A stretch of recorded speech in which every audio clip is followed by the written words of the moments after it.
keep it alive through these lines I write. I keep it live cause I thrive. I might just blow your mind tonight. I'm so hyped, but it's no hype. From this height, it's direct hits on sight.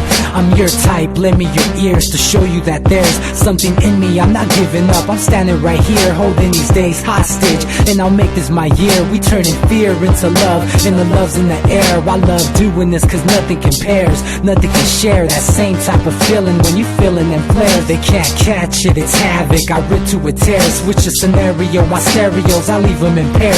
Variables start to change and they're all in my range. I just gotta grab it, it's all mathematics. Every step is drastic, I make it fantastic. I'm trying to take your breath away.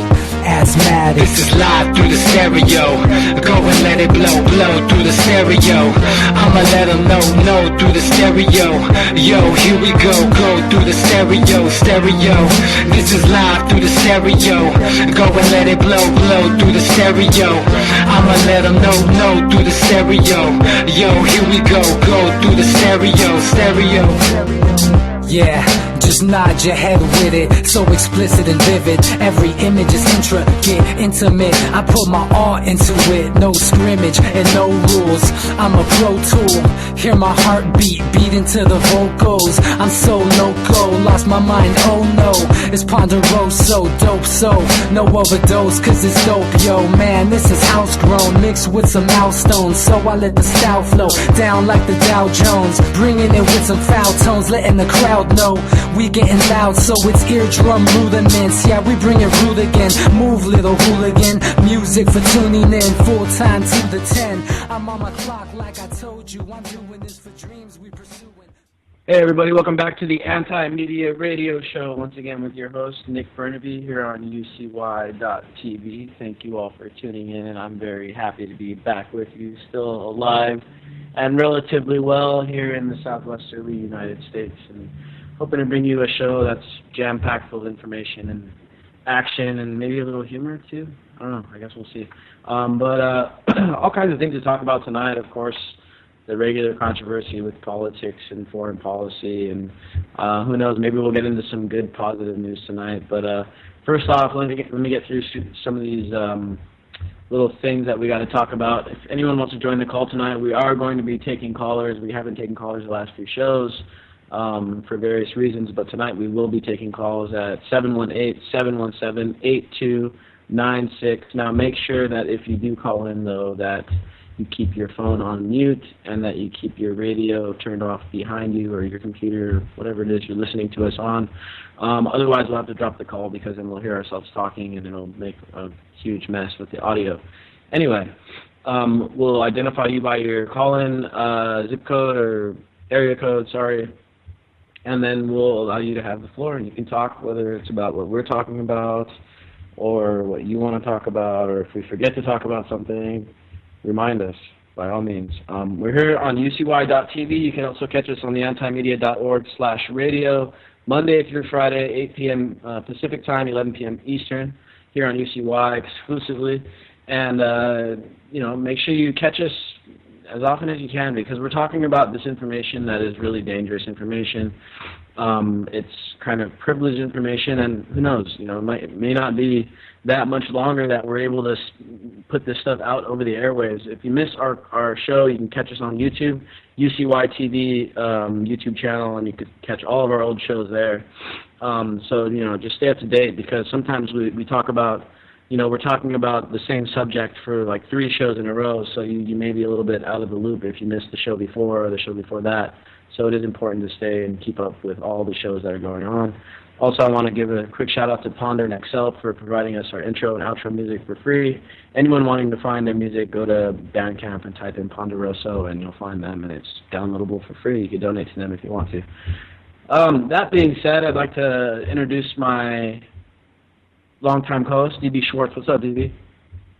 Hey, Nick. Not too much, man. Just actually spent a lot of the day, besides working and doing things like that, trying to decipher this whole Trump thing, and then try to figure out why people were so supportive of him, and kind of backtrack people that are supporting him. And there's a lot of people I know, of course, they're all over 50, and they're all white, dude. And it's kind of like the last gasp of an old dying system, and what we make of that is up to us, really. I mean, if the youth vote energizes and they bring in the least evil, which to me is Bernie Sanders. I don't consider the guy evil, but he is just another career politician, and he can only be as effectual as the system itself. I mean, if we allow somebody like Trump to get in, I mean, you're going to see the internet close. You're going to see the military get thrown into a major war, and I think that's kind of what he is. He's sort of that kind of plant.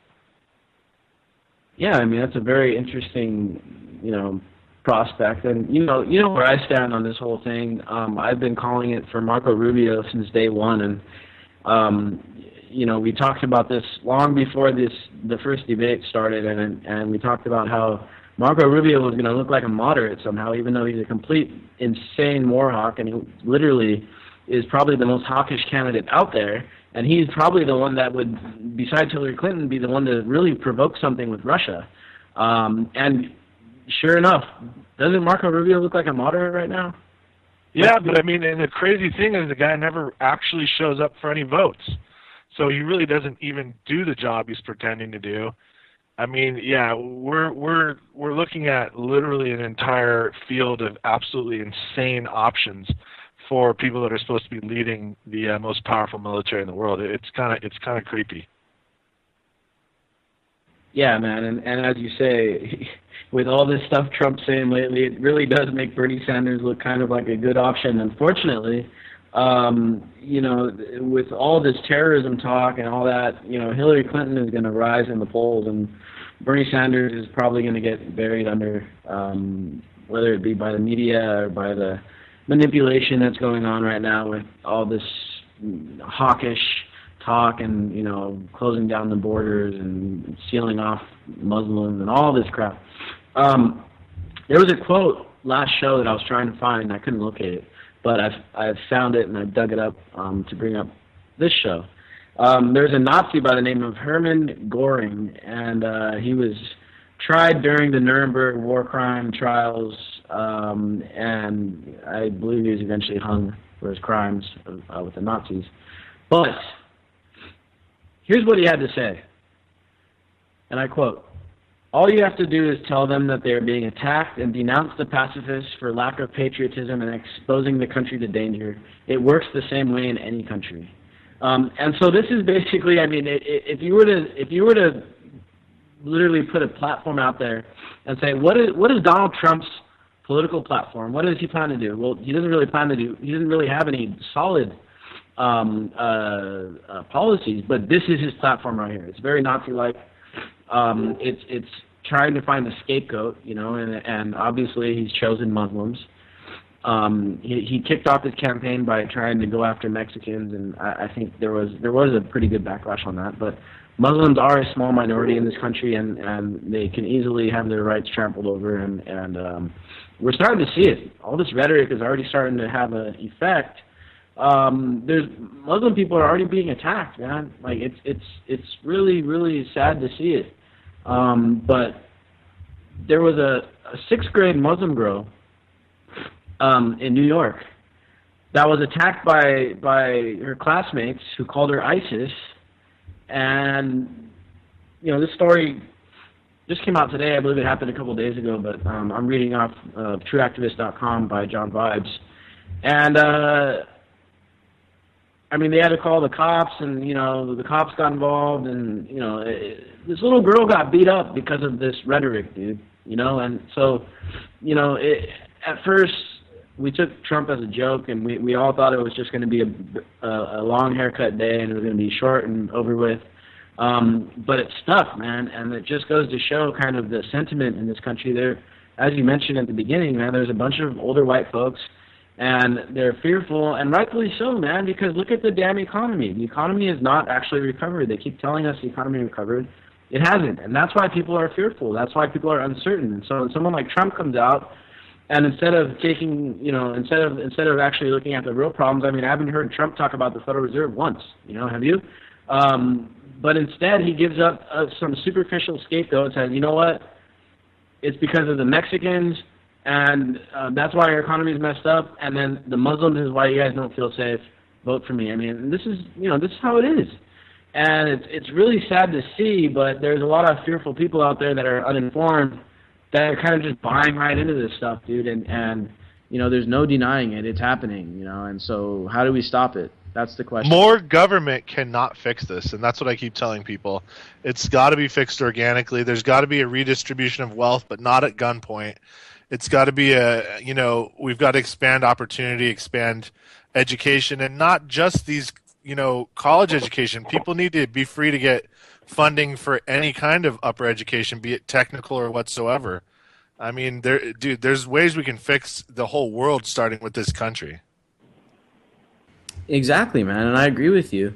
And so, on the point I was making there, I got a where did I put that link? There was a poll that came out today. Who did I send it to?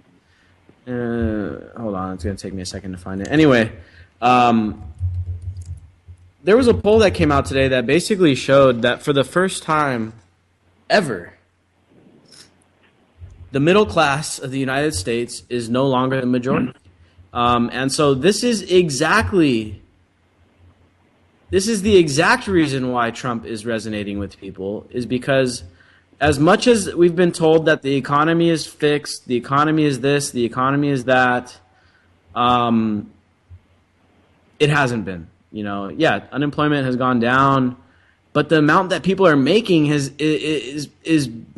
petty. It's petty. I saw an article today that said that half of the people that are renting homes right now are over 40 years old. And so this is a major turnaround from back in the day when people used to be 30 years old and owning their own homes and stuff like that. Yeah, there still are, but it's not the majority like it used to be, man. And so I got this Pew Research Center poll up here now, and I just want to read a little bit from it, because this is why, and DB, this goes right back to your point, man. The whole reason why there's people that are willing to fall into this fascist trap, I mean, we can go back and look at the Weimar Republic. We can go look back at pre-World War II Germany and say, well, hey, I wonder why all these Germans fell for the Nazi bullshit. Well, look at their economy, you know what I'm saying? And this is exactly what this Pew Research poll is kind of showing here. So I'm going to read a few excerpts from this, and then we're going to take one of our callers that we have on the line. After more than 4 decades as serving as the nation's economic majority, the American middle class is now matched in number by those in the economic tiers above and below it. In early 2015, 120.8 million adults were in the middle class range, compared to 121.3 million in lower and upper income. A demographic shift that could signal a tipping point, according to new Pew Research Center analysis of government data. And so they're saying in one sense it's representing economic progress. I really can't see that. I'm looking at the chart here, and back in 1970, the middle class generated 62% of the U.S.'s income, and the upper class generated 29% of the United States' income, and the lower class generated 10%. Fast forward to 2014, the middle class is now generating 43%. That's down from 62%. The upper class is generating 49%. That's up from 29%. And the lower class is down to 9%, which is only down from 10%. So the extremely poor have remained extremely poor, but the middle class is on an exponential, in a downwardly exponential curve towards the lower class, man. And so, this is something we've mentioned over and over again about how the middle class is literally kind of disappearing, right? And so now the poll numbers are there to show it. I mean, it's not even a poll. It's a analysis of government data, And so this is like census data, this is IRS data, and that kind of thing. And so, this is why people are so afraid. They're looking for an answer. And Trump comes along, and even though the shit that he's saying makes absolutely no sense, because the chances of you getting killed by an Islamic terrorist are slim to none. In fact, you're 58 times more likely to be killed by a cop in the United States than by a terrorist, okay? So all of this anti-Muslim rhetoric from Trump is total bullshit. It's all bogus, you know? So first, let's get that out of the way. His other, you know, when it comes to economics, he likes to blame everything on Mexico and he blame everything on China. You know, that's really easy to do and easy to say when, you know, that's just not the case, you know, and the economics are much more complicated than saying, oh, Mexico took our jobs and China's being smarter than us. There's a lot of factors that go into this, and as I mentioned a little bit earlier, the Federal Reserve is something that Trump will not touch, you know, and if we want to talk about the main driver of inequality, the main driver of destroying the middle class, then we have to talk about the Federal Reserve, we have to talk about the bailouts, you know, we have to talk about QE, we have to talk about the interest rates, we have to talk about the banking system. You know, these are all things that Trump in his personal life benefit from, you know what I'm saying? So he's not going to go after this stuff. And so all of the stuff that Trump is saying is all superficial, but he's tapping into a legitimate anger and a legitimate uncertainty that Americans have because our economy is just not what it used to be. You know, I mean, when did we get to a point where the banks have to exist, but refugees can't? I mean, how did we ever get to that, you know, place in history where people are actually siding with their oppressors? We live inside of the Stockholm Syndrome. So true, man. It is so true. And I don't know, man. This is just it's just a crazy times, dude. And as you mentioned, man, if we were able to fix the economy legitimately, a lot of these societal issues would kind of just melt away, you know, including racism and classism and inequality and all that stuff would just start going away on their own, you know. But the worse the economy gets, the worse that these symptoms of a flawed society are going to keep boiling up to the top. And that's exactly why you've seen so many mass shootings going on. This is exactly why you see cops killing black people left and right. This is why you see racial tensions at the highest point they've been in, who knows, you know, in decades. You know, it's because the economy has not been fixed, man, and it's not going to be fixed with all this superficial nonsense that people keep saying, you know, and Trump hasn't really offered any valid policy solutions to the real underlying issues of the economy, other than just throwing out incendiary rhetoric against minorities. That seems to be his only solution, you know what I'm saying? And so it's really sad to see so many people in the country kind of jumping to this guy's side here, and I even see it on the Anti-Media Facebook page. You know, we've been constantly putting out articles in opposition to Trump's rhetoric because we believe in the First Amendment, freedom of speech. You know, the Anti-Media stands for religious freedom, even though I'm not religious myself, and I think most of our journalists aren't really religious, but we stand up for religious freedom, you know what I'm saying? Because that's a fundamental right in any kind of free society.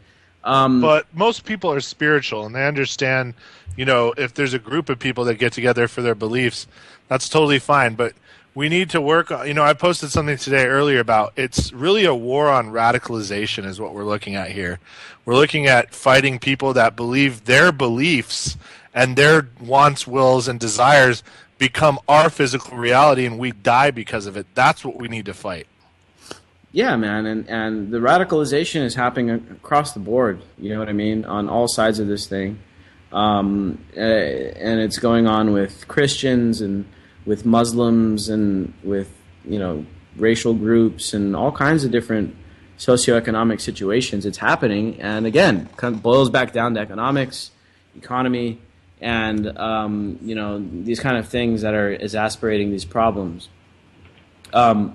Before I get any more into this Pew Research thing, because there is a lot of relevant information in there, I want to go to one of our callers here from 203 area code. How's it going? You're on the Anti-Media. Do you want to chime in on this conversation?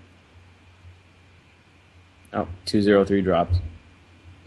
You don't got to be nervous when you're calling in. It's no big deal. We're just having a little conversation here. If you guys want to talk, feel free to talk. Just make sure that when you do call in to mute your mic and to mute your radio behind you, and we'll be perfectly fine. But yeah, man, I mean, this is just, it's it just goes to show that the inequality that's building here, man, and no one can deny that we're living in a society where the rich are getting massively richer and the poor are kind of staying poor, and the middle class is just losing it all. You know what I'm saying? And when the middle class loses it, man, that's when you start seeing some very big shifts, you know, and that's why it's, you know, that's why it is so important, I think, to oppose the shit that Trump is saying, is because we're in a very volatile time now, and it wouldn't take much to push us over that edge where we truly do become a fully fascist country. I mean, yeah, we've got the NSA right now, we've got the empire, we've got all these wars and shit, but you and me are still able to talk over here, over the internet. People aren't being put into internment camps yet. Because talk's not leading to action yet, Nick.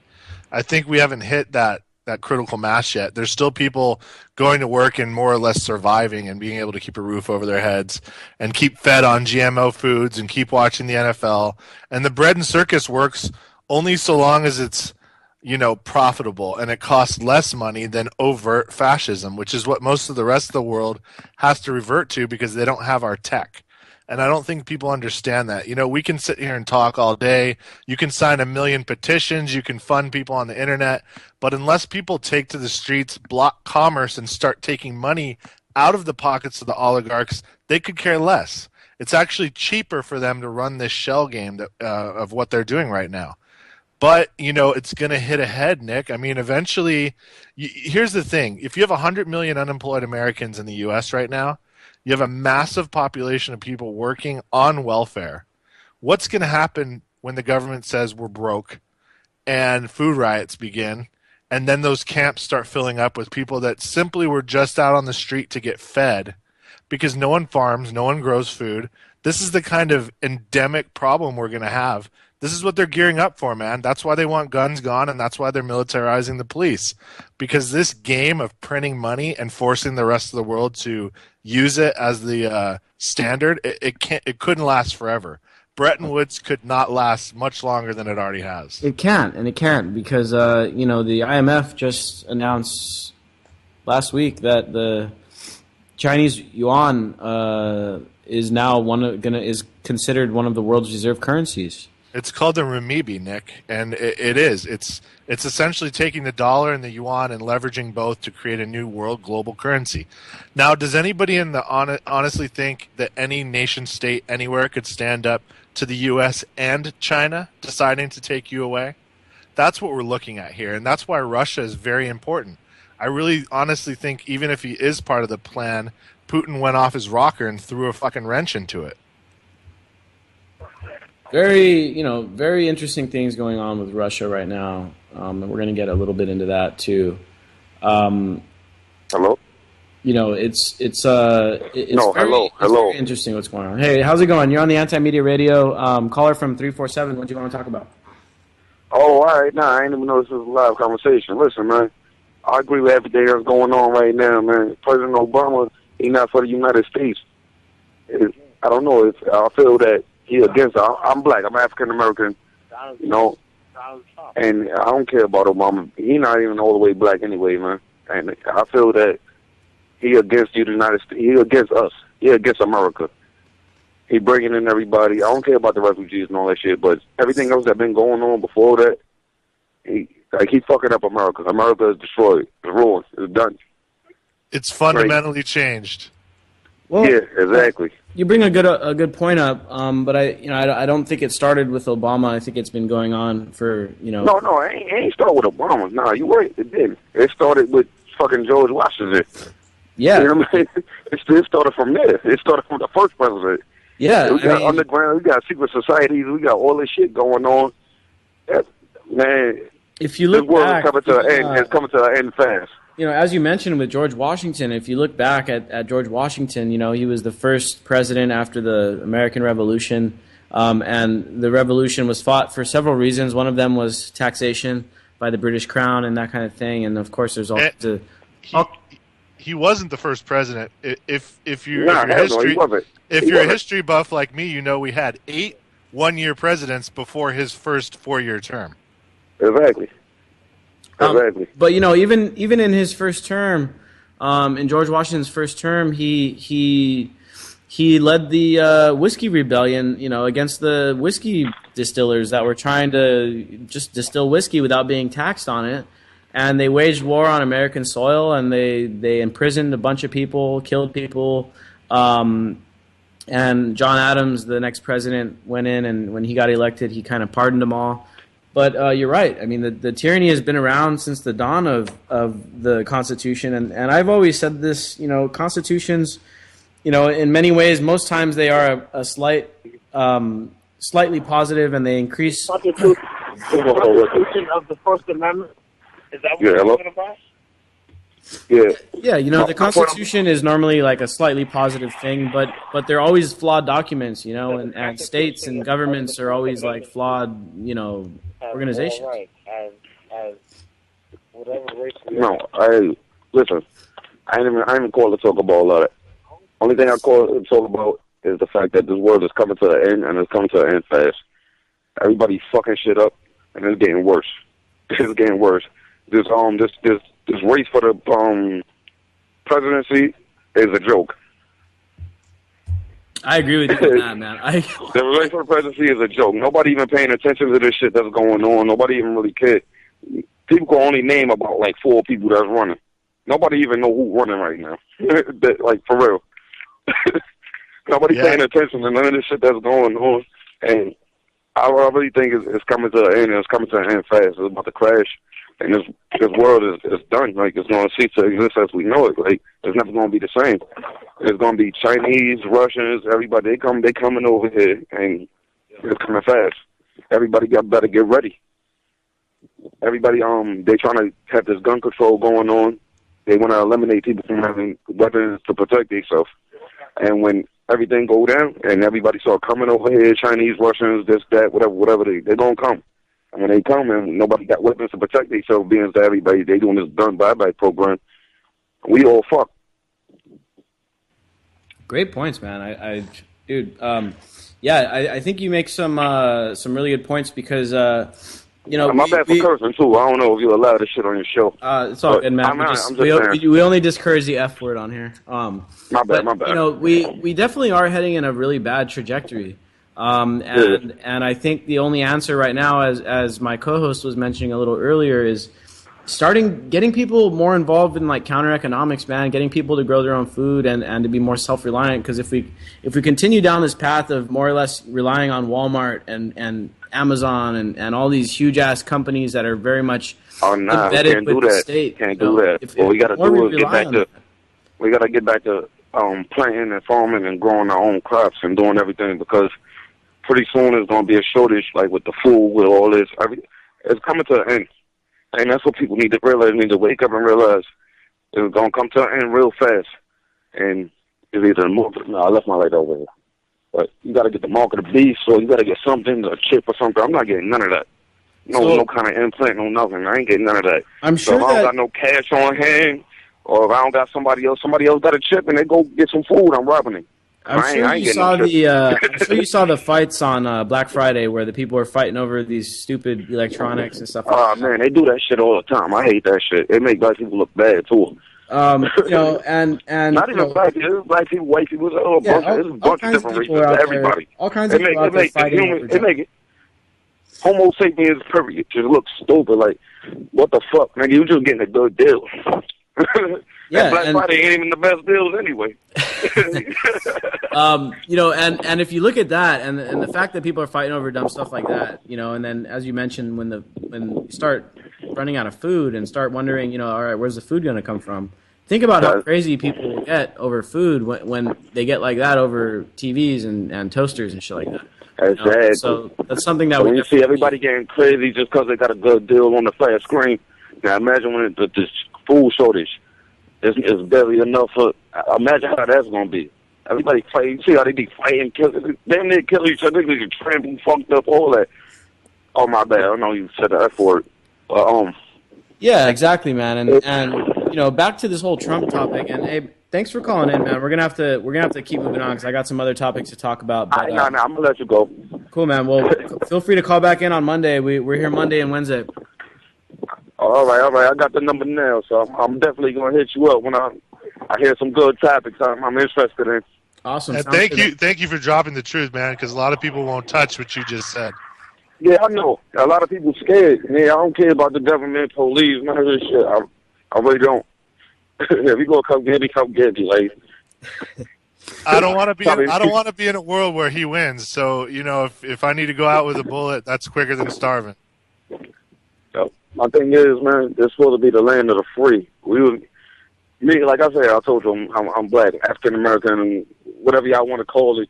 Yeah, that's what I am. Listen, we never free. We was never free. It was never nothing like. There's a slave system going on right now, especially with the prisons and all this. Everything's still going on, and it's just getting worse. Not even just for us, it's getting worse for everybody. It's about to be what you call that? When the government come through, they're about to shut shit down. Martial You're gonna have curfew. Martial law. It's about to be martial law.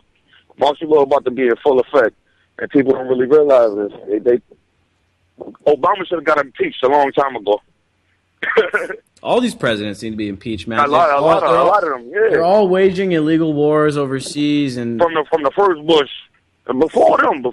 I mean, but I wasn't born back then. But I'm talking about like from the first Bush, Clinton, the next Bush, the other Bush, the second, his son, he should have never even been in the office at all. Yeah, at all. I don't know how that went through, and that's when they realized that Americans just stupid and they're not paying attention. I'm already ready to figure that they could go.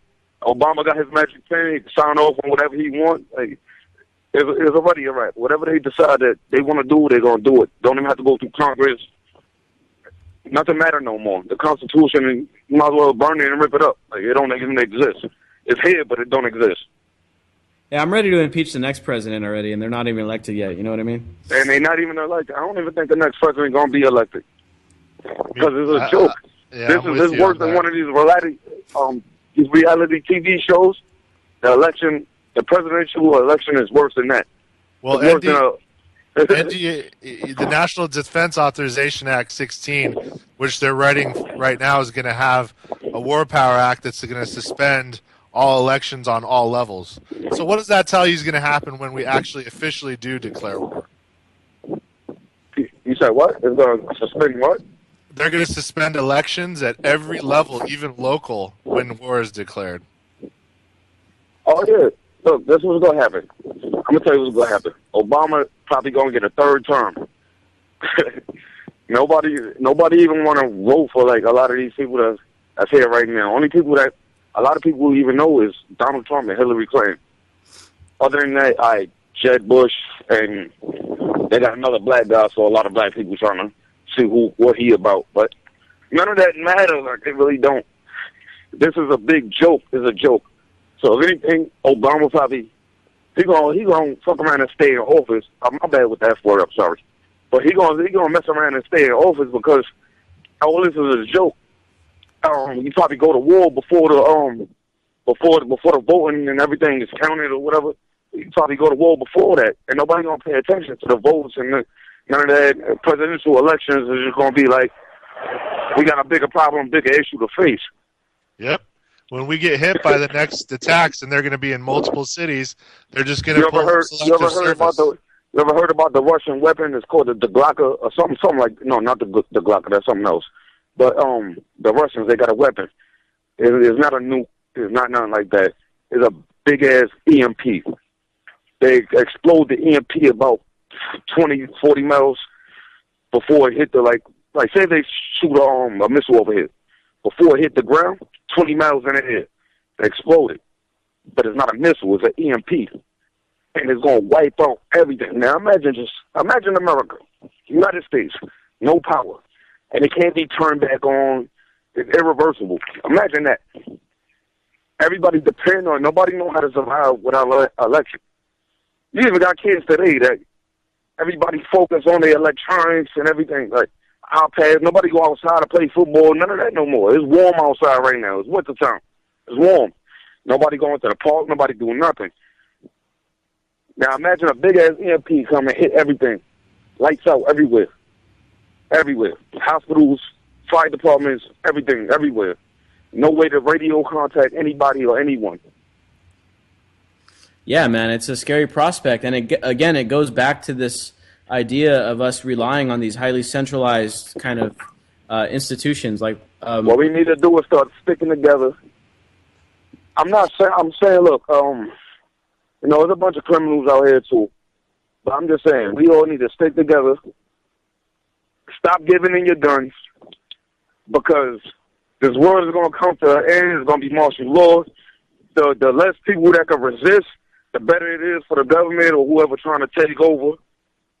So everybody just needs to get ready and get armed up and stick together. That's it. Yeah, if man. not, I mean, they planning on wiping out a couple, some millions. They say this world is overpopulated anyway. They plan on wiping out a lot of people. Yep, that's what the war is going to be about. I mean, your next war is going to cut the population in half, at least. At least. No, that's what they've done. They always use war to try to eliminate it. But at the end of the day, war, it gets settled. All right, you know what?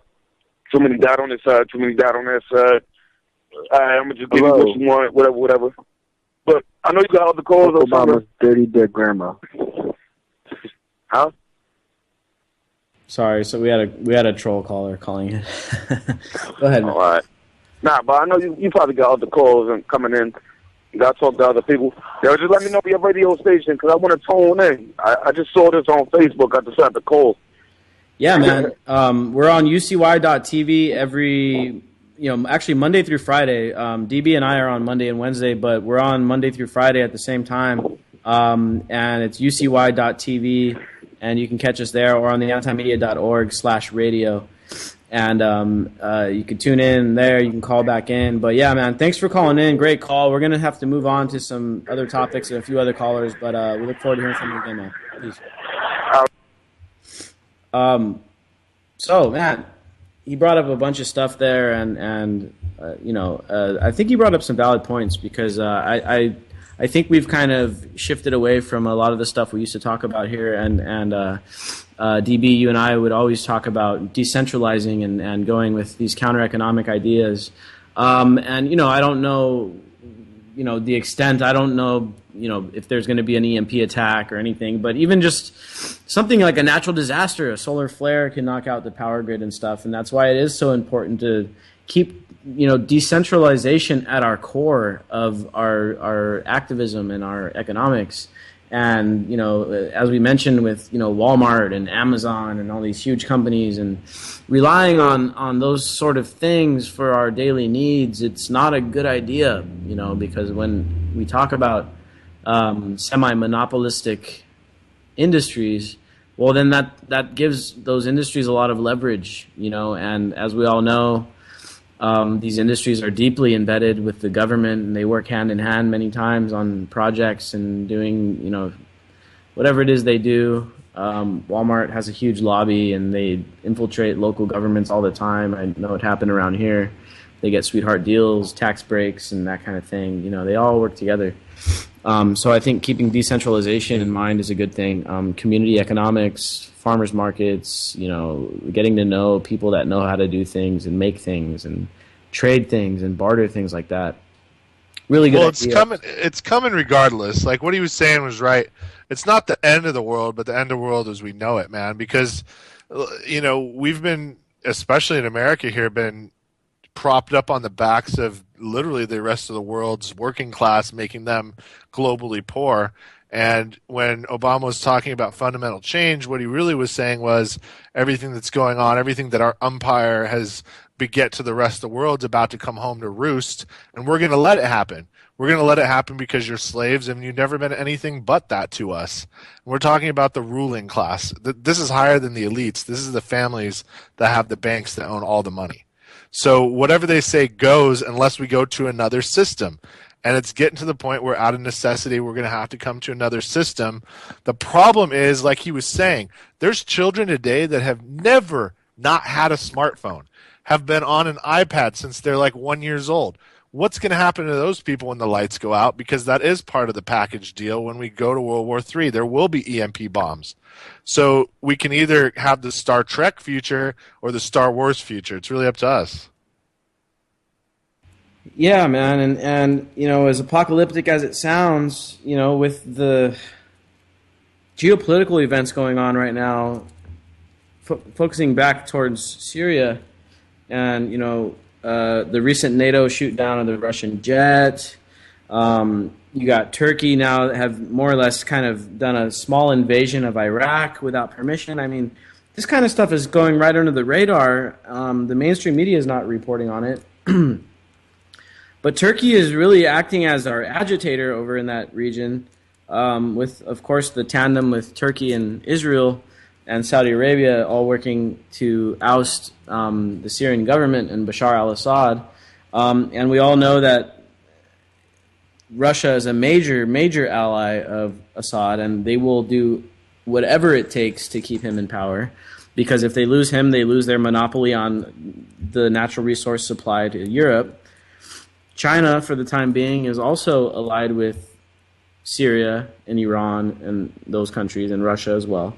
And so, we're talking about some major, major players, and the things that are going on right now are not looking like they're going to be de-escalated anytime soon. So, unfortunately, looking at history and stuff, World War III is a realistic possibility, man, and I hate to say it, but it really is, and this is something that we have to really try to oppose, but unfortunately, in America, people are not as worried about stopping World War III as they are about stopping Muslims from coming into the country, which, as we mentioned earlier in the show, is the last thing we need to be worrying about, because you are 58 times more likely to be killed by a cop than you are by a Muslim terrorist. And so, people are focused on the wrong thing, and you got this media frenzy surrounding Trump, and all we can do is try to take down his arguments and take down his talking points as much as we can, because like we mentioned earlier in the show, they're all based on fallacies and superficial reactionary thinking. None of it really addresses the true economic issues that we're facing as a country, and the true reason why people are so afraid and so scared of their neighbors and scared of Muslims and scared of minorities and think that Mexicans are taking their jobs. And, all this stuff boils back down to economics, and the fearfulness. And, as soon as someone provides a scapegoat, and that's exactly what Trump's been doing, it's so easy for people to coalesce around those ideas. And I don't think that the average Trump supporter isn't that much dumber than the rest of the population. There has been some analysis that showed that they have a lower vocabulary than the average American, but I don't think they're that much dumber. They're just falling for this manipulation, and anybody can be manipulated. We've all been manipulated before, and so you can't fault them 100%. But I think that we need to take on some major counter-economic ideas to create, a good prospering economy that's outside of the realm of government and corporate, in order to alleviate a lot of these problems. I want to go to our next caller here on the line. You've been patiently waiting from the 718 area code. How's it going? You're on the Anti-Media Radio. What do you want to talk about?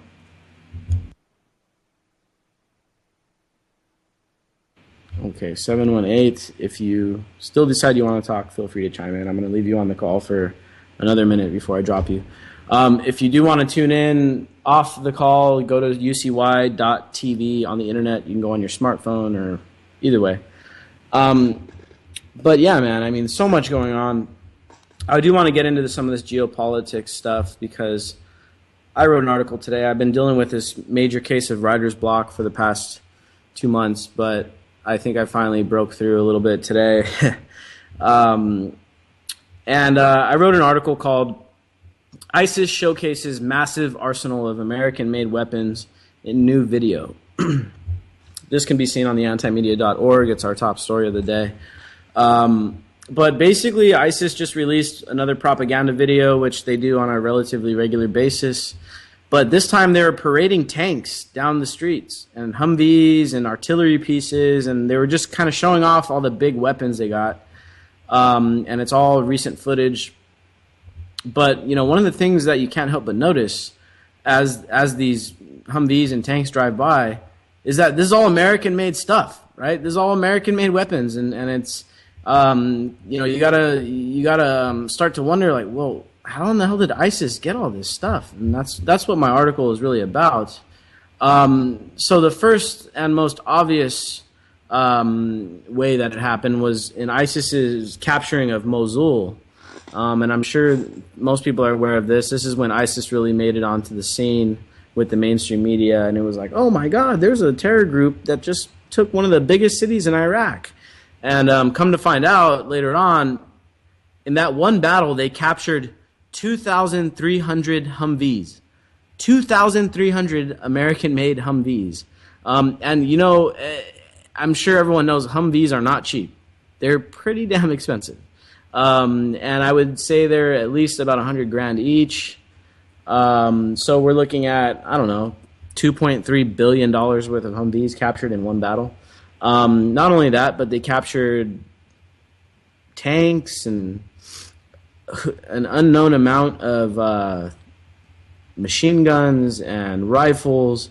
They captured the central bank, which was in Mosul. They captured a bunch of gold, all kinds of stuff. And they kind of just rolled right over the Iraqi army, which was just kind of just, the Iraqi army outnumbered them by like tenfold or even higher than that. I think ISIS captured Mosul with only 10,000 people. And the Iraqi troops kind of left all that equipment behind. And so that's how they got a lot of it. But also, looking back a little further, we look and we find out that before ISIS really became ISIS, they were actually a key piece to U.S. geopolitical policy. And ISIS, before it went rogue and became this massive kind of anti-Western terror group, they were being funded by proxy from the U.S. and armed via our allies in Saudi Arabia, Turkey, Qatar, just to name a few, with the intention of overthrowing the Syrian government. And this dates back to like 2011 during the Arab Spring and all that stuff going on over there. And they were trying to get rid of Assad for a long time, and we'll get into the reasons why in a few minutes here. But so that's another route that was taken in which ISIS ended up getting U.S.-made weapons, because all those weapons coming from Saudi Arabia, Turkey, Qatar, those were all stuff that we sold them and that the United Kingdom sold them. And then they gave them over to these groups that eventually turned into ISIS. And so they got all those weapons. And then the other thing, and this is where it really gets more relevant to what's going on right now, is a report just came out from Amnesty International, just came out 2 days ago, and it was a very in-depth report, and they kind of went through and did a bunch of research on where all these weapons and stuff were coming from for ISIS, at least the stuff that they're getting right now. And they found out that the moderate Syrian rebels were either trading, selling, or defecting these weapons to ISIS. So a lot of them were part of these supposedly moderate Syrian rebel groups, and they changed their allegiance over to ISIS, and whole divisions of guys would switch over and they'd take all their equipment with them and all that training. The U.S. has been training guys over there since 2013 at the latest. They may have been doing it covertly even before that. Many people believe they did. And so a lot of these guys defected, and they changed allegiances, joined ISIS, brought equipment, training from the CIA with them. And so the Amnesty International report kind of unveiled a lot of that information.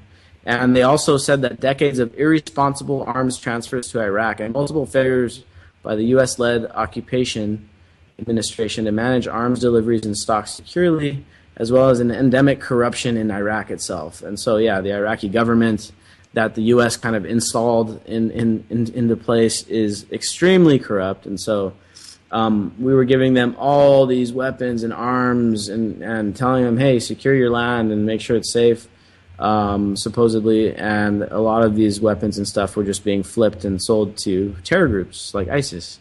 And, you know, this is just one of those things, man, where you start to realize, damn, this is a lot more complicated than what we're being told in the media. You know, it's like, how is ISIS kind of being armed either directly or indirectly by the United States, and so this kind of gives you a flashback of the old tactic of, backing both sides of a war, and this goes back to the days of like Napoleon and even before that, where there was interests, banking interests and other financial interests that would say, hey, they would finance both sides of it.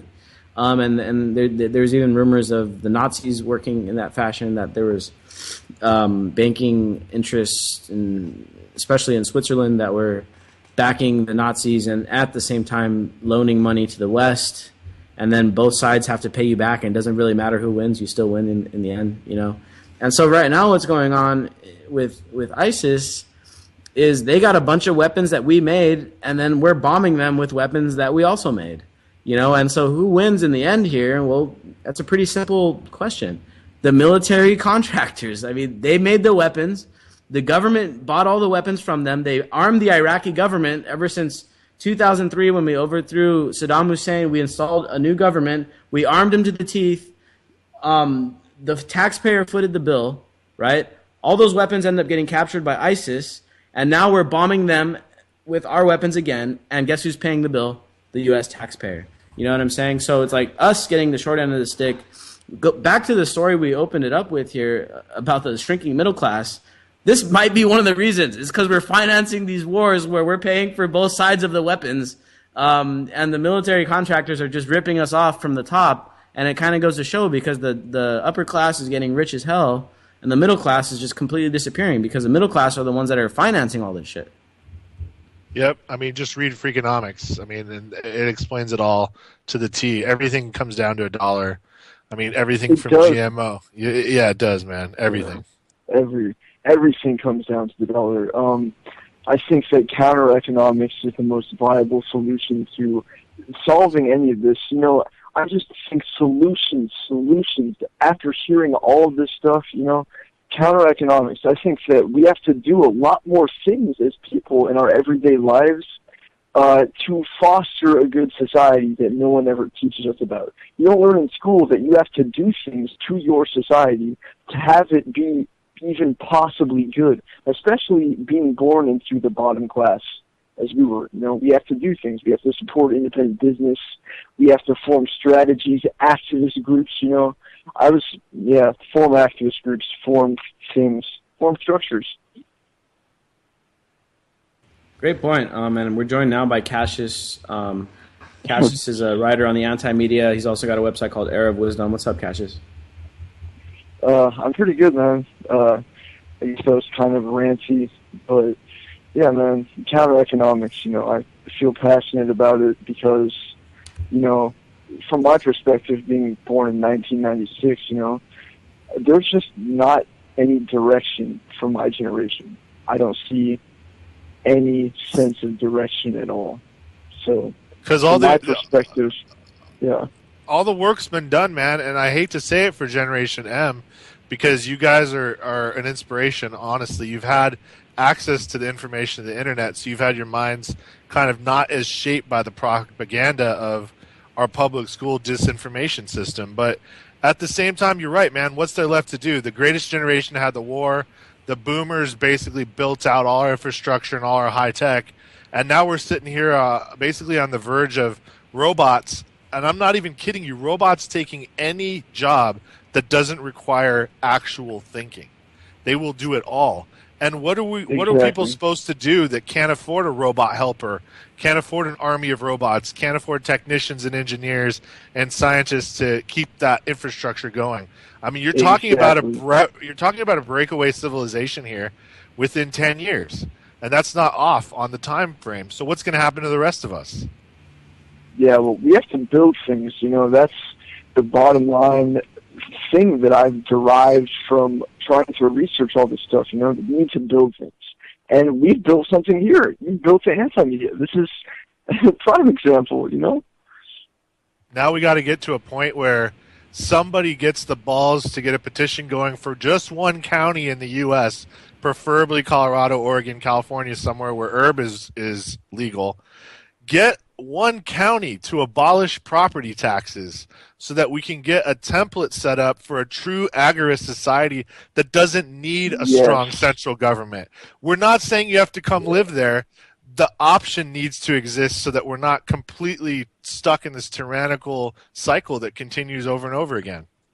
Well, I just want to add like a little element here of urgency, you know, and because as you mentioned, DB, and I think you're spot on. I don't know if 10 years is the right time frame, but I think definitely within 20 years we're on the verge. We're in the midst of a robotic revolution. You know, we've had the agricultural revolution, the industrial revolution, and now we're on the robotic/AI revolution where, you know, in the next 10 years, as you mentioned, I mean, you already go to the store. I mean, you go to Home Depot and there's an automated checkout.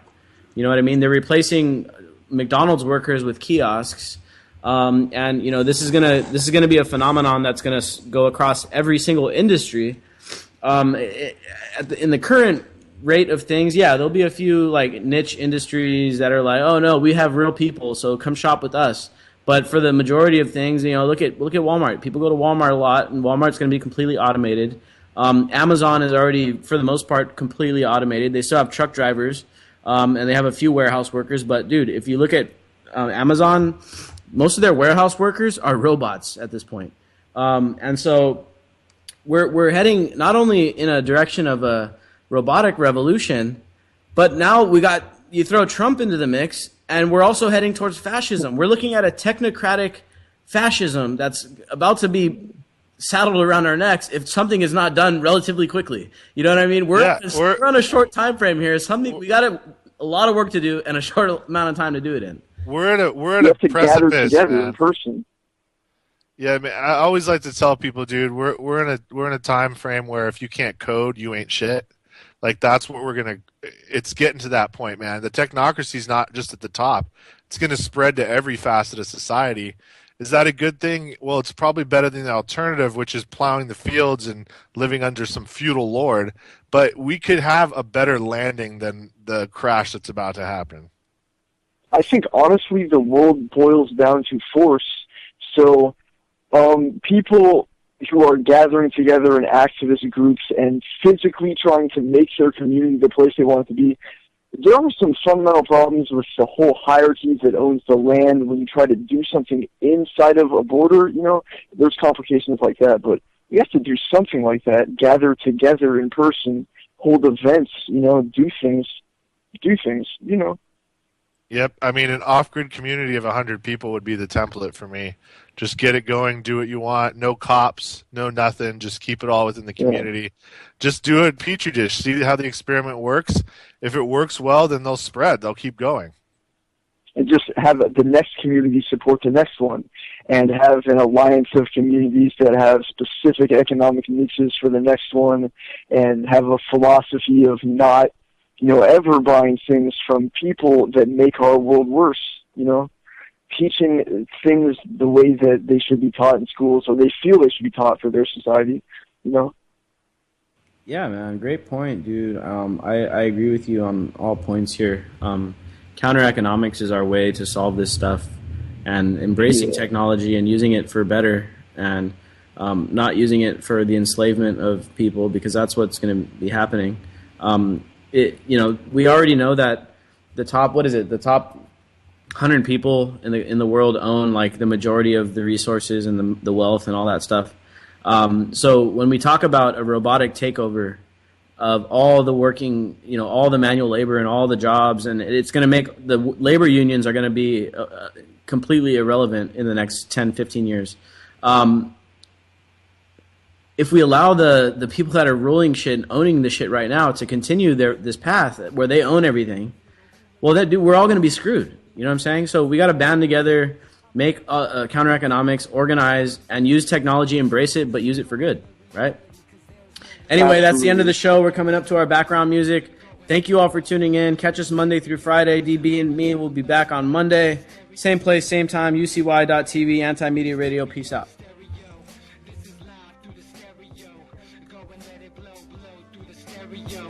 I'ma let them know through the stereo. Yo, here we go through the stereo.